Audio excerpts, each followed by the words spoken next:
There is no need to run here and there. Consciousness is always with you. Actually, you are nothing but consciousness. This is just a fake geography. I am this, I am that, body, mind, this, that. No. The real thing is you are the consciousness. When there is a consciousness, the very light of it is attention.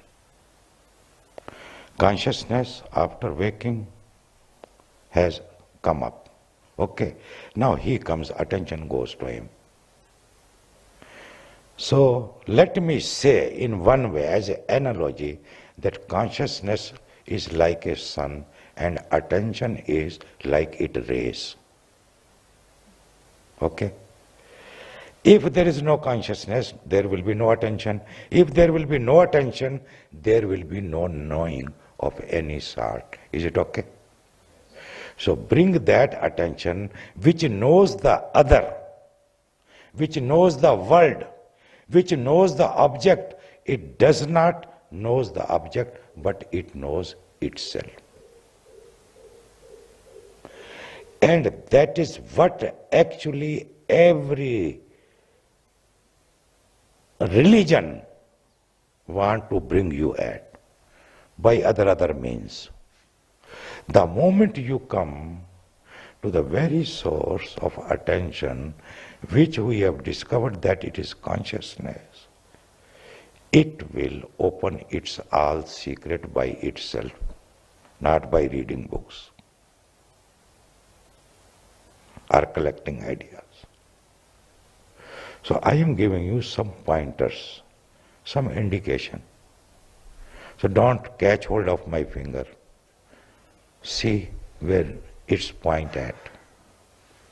And you have to be around it. Mind cannot be without consciousness, but consciousness can be without the mind, and that is what our effort is of meditation, to have the glimpses. There are glimpses when the mind is not and you feel that you are. And sometime you that whether this body has disappeared or not.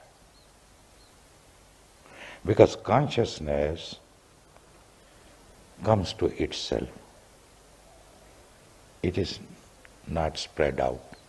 All the attention becomes focused, become one. This is a pure experience of knowingness. Knowing nothing. Just a pure knowingness. And it is not a talkable material. It is not for talking's sake. It is just to bring you somewhere and put you there rooted, totally aware.